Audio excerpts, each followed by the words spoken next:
Second part में पढ़ेंगे friction. Friction क्या होता है? An opposite force that comes into play when one body actually moves और even tries to move over the surface of the another body.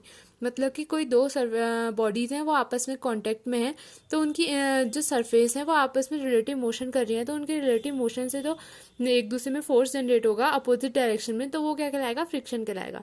The force of friction is the force that develops at the surface of the contact of two bodies and oppose their relative motion.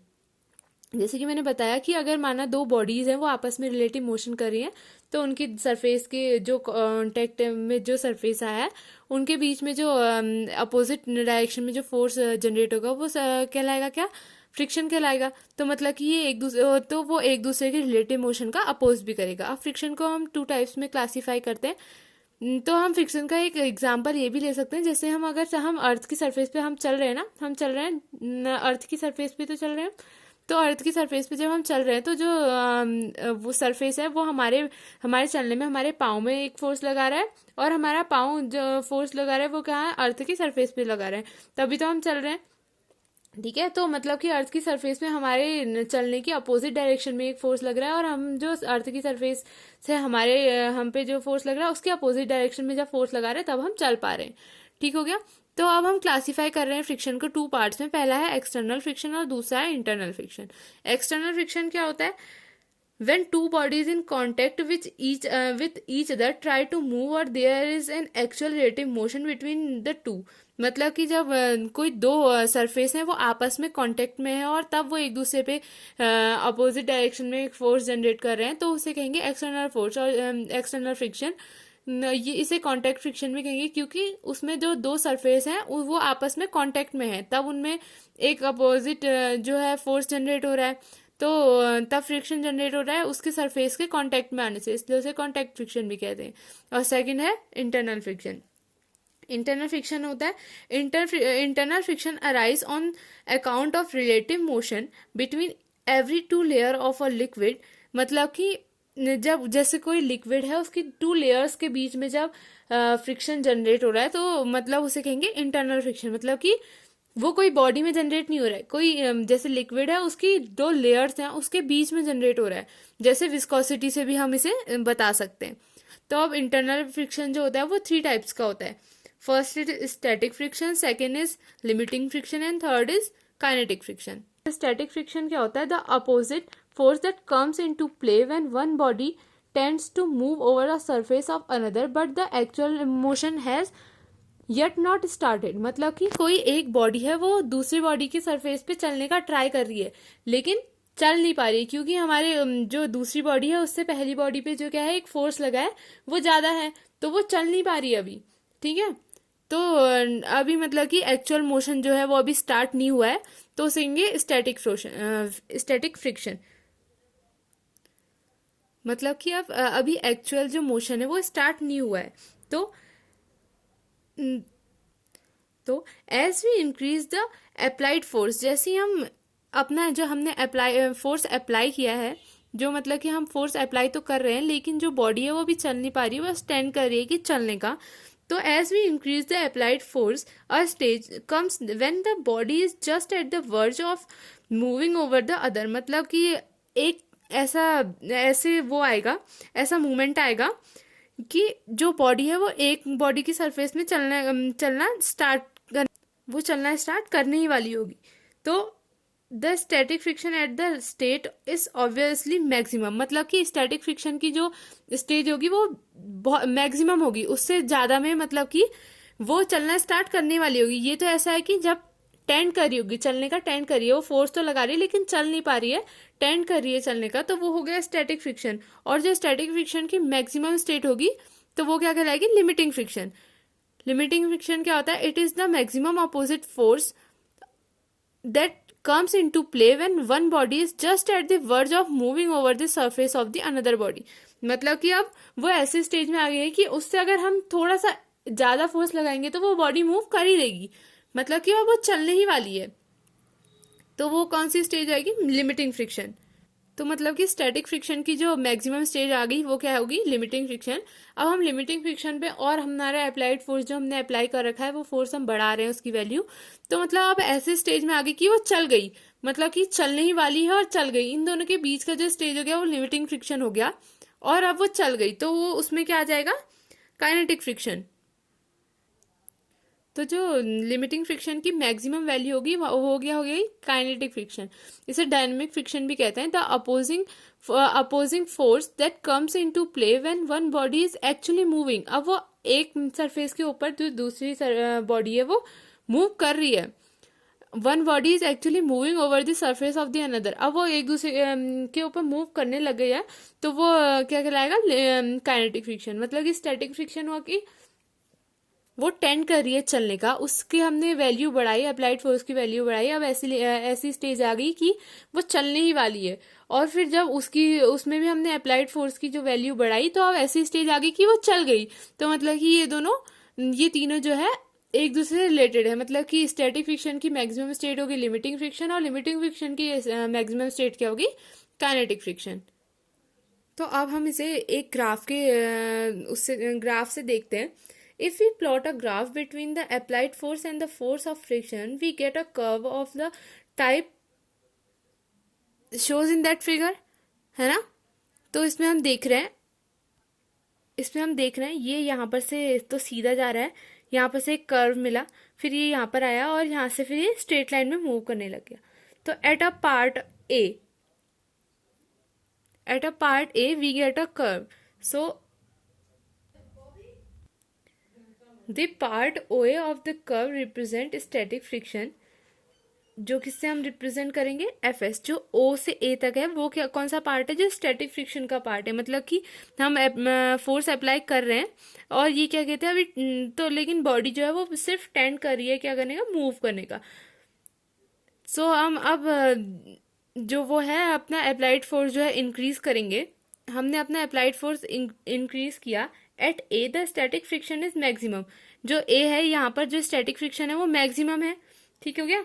This represent the limiting friction. ये static friction की maximum stage जो हो गई यहाँ पर, ये क्या हो जाएगा, limiting friction. Beyond A the force of friction is seen to decrease. अब यहाँ से हमें बी तक जो है वो फोर्स क्या दिख रहा है, डिक्रीज करते हुए दिख रहा है। द पोर्शन BC, जो ये BC है वो एक स्ट्रेट लाइन है, ठीक है। Therefore it represent the kinetic friction. ये क्या हो गया, ये हो गया FK। ये वाला पार्ट जो है वो कहलाएगा FK, ठीक हो गया। ये हो गया FS स्टैटिक फ्रिक्शन का पार्ट, और ये क्या है, लिमिटिंग फ्रिक्शन का पार्ट। मतलब कि जो OA वाला पार्ट है वो क्या है, स्टैटिक फ्रिक्शन का पार्ट। स्टैटिक फ्रिक्शन की मैक्सिमम जो वैल्यू होगी वो क्या हो गया, लिमिटिंग फ्रिक्शन। और यहाँ से फिर डिक्रीज कर दिया, और यहाँ पर जो स्ट्रेट लाइन जा रही है वो क्या है, काइनेटिक फ्रिक्शन का part. So we can say that kinetic friction is always slightly less than the limiting friction। यहाँ पर हम देख रहे हैं लिमिटिंग फ्रिक्शन ज्यादा है और जो काइनेटिक फ्रिक्शन है वो कम है। तो उससे हमें पता चलता है जो kinetic friction is always slightly less than the limiting friction. तो अब हमने फ्रिक्शन पढ़ लिया, फ्रिक्शन के पार्ट्स पढ़ लिए, फ्रिक्शन के टाइप पढ़ लिए, हमने उसे क्लासीफाई कर लिया। तब हम पढ़ते हैं लॉज ऑफ लिमिटिंग फ्रिक्शन, ठीक है। लिमिटिंग फ्रिक्शन क्या था, स्टैटिक फ्रिक्शन की मैक्सिमम वैल्यू। तो हम उसके लॉ देखेंगे। इसके 4 लॉज हैं। First is the magnitude of the force of limiting friction F between the surface of two bodies is contact is directly proportional to the normal reaction R between them। तो मतलब कि जैसे ये कोई body है, ये किसी सरफेस पे रखी हुई है बॉडी, तो उसके सीधे नीचे की ओर को लगेगा डाउनवर्ड mg लगेगा, ठीक हो गया। और उसकी प्रोपोर्शनल उसके एकदम अपोजिट डायरेक्शन में क्या लगेगा, ये नॉर्मल रिएक्शन R लगेगा, ठीक हो गया। तो मतलब कि mg को जो क्या कंट्रोल कर रहा है वो नॉर्मल रिएक्शन R कंट्रोल कर रहा है। तो जो ये कह रहा है कि जो लिमिटिंग फ्रिक्शन F है वो डायरेक्टली प्रोपोर्शनल किसके होता है, R, मतलब कि नॉर्मल रिएक्शन के होता है। सेकेंड लॉ है the direction of the force of limiting friction is always opposite to the direction in which one body is at the verge of moving over the other. मतलब कि जो limiting friction, ये कह रहा है कि जो लिमिटिंग फ्रिक्शन की डायरेक्शन है वो always opposite to the direction in which body is at the verge of moving. मतलब कि जिस डायरेक्शन में वो बॉडी मूव करने का ट्राई कर रही है, मतलब मूव करने ही वाली है, उसके अपोजिट डायरेक्शन में लगेगा। उसके अपोजिट डायरेक्शन में किसकी डायरेक्शन होगी? लिमिटिंग फ्रिक्शन की डायरेक्शन होगी।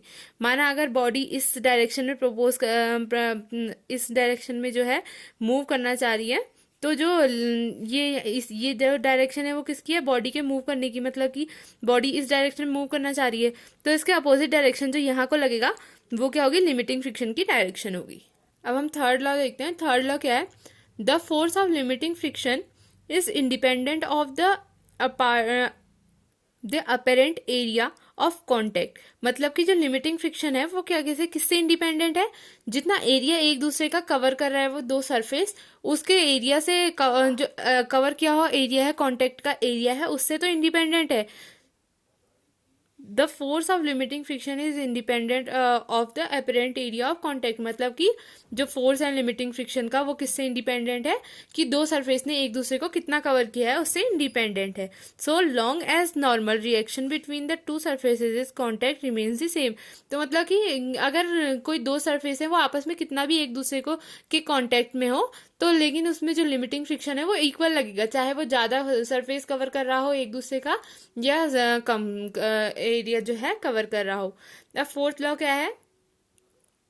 फोर्थ लॉ है the force of limiting friction between any to surface in contact depend on the nature of material of the surfaces in contact and there state of polish. मतलब कि वो इससे तो independent है कि कितना एरिया उन दोनों ने आपस में कवर किया है, लेकिन इस पे डिपेंड करता है कि वो दो सरफेस हैं एक दूसरे को कवर कर रहे हैं, उनका मटेरियल क्या है, वो किस नेचर के हैं वो दोनों सरफेस, और देयर स्टेट ऑफ पॉलिश। मतलब कि वो जो दो सरफेस आपस में कांटेक्ट में है वो किस नेचर के हैं। ठीक हो गया? तो ये है चार लॉ जो है लिमिटिंग फ्रिक्शन की। फर्स्ट था कि जो लिमिटिंग फ्रिक्शन होता है वो किसके डायरेक्टली प्रोपोर्शनल होता है? नॉर्मल रिएक्शन की जो है डायरेक्टली प्रोपोर्शनल होता है। दूसरा क्या था? दूसरा था कि लिमिटिंग फ्रिक्शन की जो डायरेक्शन होती है वो किसकी डायरेक्शन में होती है? Opposite to the direction of जिसमें वो मूव करने का वर्ज कर रहा होता है। और थर्ड था कि इंडिपेंडेंट होता है किससे? कितना एरिया उनके कांटेक्ट में आया है। और चौथा क्या था? किस पे डिपेंड करता है? Nature of material. मतलब कि जो कांटेक्ट में जो सरफेस आया है उनका नेचर कैसा है, मटेरियल क्या है, उसमें डिपेंड करता है। अब अगला हम पढ़ेंगे coefficient of friction. Coefficient of friction क्या होता है? हमने फर्स्ट लॉ से देखा था। First law of limiting friction से हमने देखा था कि जो एफ है, मतलब कि लिमिटिंग फ्रिक्शन है, वो किसके डायरेक्टली प्रोपोर्शनल होता है? नॉर्मल रिएक्शन के, मतलब कि आर के। तो एफ प्रोपोर्शनल आर हो गया, एफ प्रोपोर्शनल टू आर हो गया। ठीक है? अब हमने प्रोपोर्शनल का साइन हटाया, इक्वल बना दिया उसे, तो हमें एक प्रोपोर्शनलिटी कांस्टेंट लेना पड़ेगा। तो हमने यहाँ पे क्या लिया है? म्यू लिया है। तो F is equals to mu into R हो गया। ठीक है? तो अब म्यू इज इक्वल्स टू कितना हो जाएगा? एफ अपॉन आर हो जाएगा। तो म्यू क्या हो गया यहाँ पे? Coefficient of friction. तो कोफिशिएंट ऑफ फ्रिक्शन क्या होता है? The ratio of limiting friction, मतलब कि F, and normal reaction between them, मतलब कि नॉर्मल रिएक्शन आर। तो रेशियो ऑफ लिमिटिंग फ्रिक्शन और नॉर्मल रिएक्शन जो है क्या है, वो क्या कहलाता है? कोफिशिएंट ऑफ फ्रिक्शन कहलाता है। अगला हम देखेंगे angle of friction. This is defined as the angle between any two surfaces in contact is defined as the angle which the resultant of the force of limiting friction F and normal reaction R makes with the direction of normal reaction R। तो मतलब कि जैसे हम यहाँ पे देख रहे हैं, ये कोई बॉडी है जो ये सरफेस पे लगी है। ठीक है? तो ये नीचे को क्या लगेगा? हमें डाउनवर्ड डायरेक्शन में लगेगा mg, उसके अपोजिट डायरेक्शन में क्या लगेगा? एकदम अपोजिट डायरेक्शन में लगेगा आर, मतलब कि नॉर्मल रिएक्शन। तो अब क्या कहते हैं, इस डायरेक्शन में क्या लग रहा है? माना ये इस डायरेक्शन में मूव करना चाह रहा है, इस डायरेक्शन में, तो इसका फ्रिक्शन लग रहा है इस डायरेक्शन में। ठीक हो गया? तो ये क्या कह रहा है? जो नॉर्मल रिएक्शन आर है और जो फ्रिक्शन है उसका जो रिजल्टेंट बनेगा, मतलब कि ये आर बना और ये एफ है, तो मतलब कि इसका रिजल्टेंट जो है यहाँ पर से ये हो गया, तो ये हो गया। तो ये रिजल्टेंट जो है आर और एफ का, इसके और नॉर्मल रिएक्शन जो है इसके, इन दोनों के बीच का जो एंगल होता है वो क्या कहलाता है? एंगल ऑफ फ्रिक्शन कहलाता है। मतलब कि ये हमने ले लिया फ्रिक्शन जो एफ हो गया, ये हो गया उसका रिजल्टेंट, नहीं नॉर्मल रिएक्शन आर हो गया, ये जो इनका रिजल्टेंट है ये, और ये नॉर्मल रिएक्शन जो है आर, इन दोनों के बीच का एंगल जो कहलाता है थीटा। मतलब कि ये क्या है? Angle of friction. तो अब ये पूरा वो बन गया एक हमने, तो ये हमने बना दिया OBCA, मतलब कि ये पैरेललोग्राम बना दिया हमने।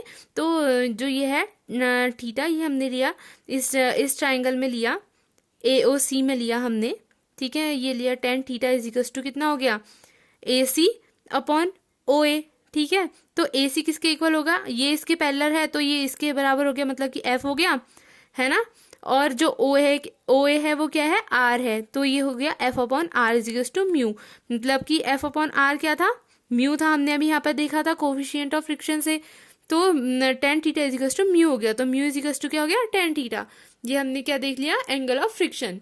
अब हम लास्ट में देखेंगे एंगल ऑफ रिपोज और एंगल ऑफ स्लाइडिंग। मतलब कि माना कोई ये सरफेस है, इसमें हमने कोई बॉडी रखी हुई है, तो ये अभी कोई मूव नहीं करेगी, तो हमें इसे स्लाइड कराना है। तो हमने ये क्या कहते हैं, कैसे स्लाइड कराएंगे, इस बॉडी को हम तिरछा करते रहेंगे करते रहेंगे करते रहेंगे, तो हम यहाँ पे पहुंच गए। और हमने देखा जैसे ही यहाँ पर तक हमने इस सरफेस को उठाया है, तो ये जस्ट जो ये बॉडी है वो स्लाइड करना यहाँ पर से स्टार्ट कर दिया इसने, ठीक है। तो मतलब कि ये जो हमारा सीधा सरफेस था, इसे हमने उठाया, ये किस एंगल तक हमने उठाया कि वो यहाँ से स्लाइड करना स्टार्ट उसने कर दिया, तो ये एंगल क्या कहलाएगा, एंगल ऑफ रिपोज, मतलब या एंगल ऑफ स्लाइडिंग। मतलब कि इसने इस एंगल तक हमने सरफेस को उठाया, तो ये बॉडी जो है स्लाइड करना स्टार्ट कर दी, तो अल्फा एंगल क्या कहलाएगा, एंगल ऑफ रिपोज। तो हमने क्या लिखा है, एंगल ऑफ रिपोज और angle of sliding is defined as the minimum angle of inclination of a plane with the horizontal such that a body placed on a plane just begins to slide down the incline। मतलब कि जैसी ये body surface को हमने उठाया, तो इसने alpha angle में जैसी हमने सरफेस पहुंचा, तो ये जो बॉडी है वो इसने स्टार्ट कर दिया, क्या स्लाइड करना स्टार्ट कर दिया सरफेस से, तो ये अल्फा एंगल क्या कहलाएगा, एंगल ऑफ रिपोज कहलाएगा।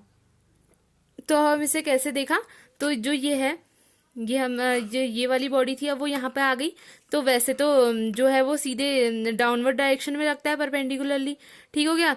लेकिन अब जो यहाँ से हमने इसको इतना उठा दिया, तो ये mg लगेगा यहाँ को, है ना, यहाँ को हो गया।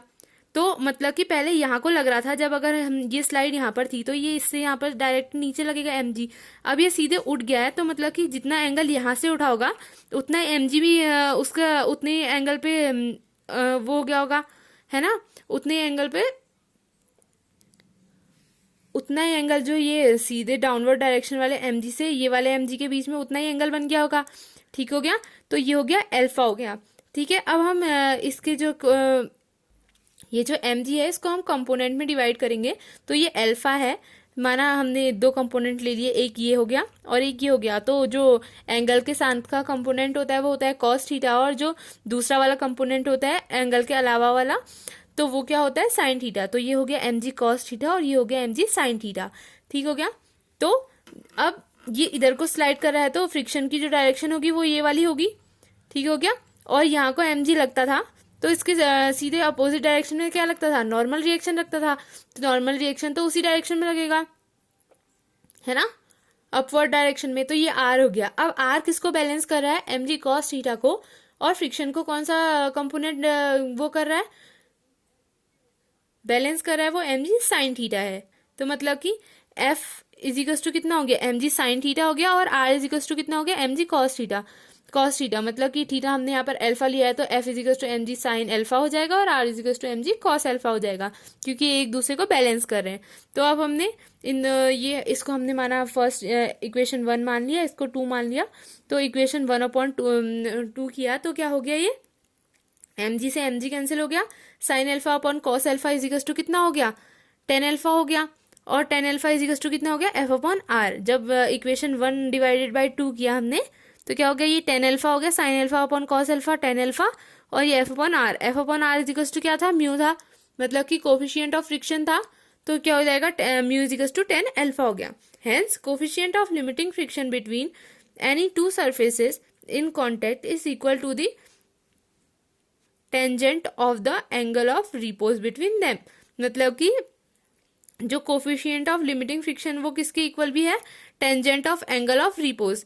ये एंगल ऑफ रिपोज था, इसके टेंजेंट के इक्वल क्या हो गया, ये क्या है, लिमिटिंग फ्रिक्शन हो गया। तो ये हो गया हमारा एक चैप्टर के सारे topic clear. Thanks for watching. Please like and subscribe my channel for other some 11th and 12th class topics. Thank you.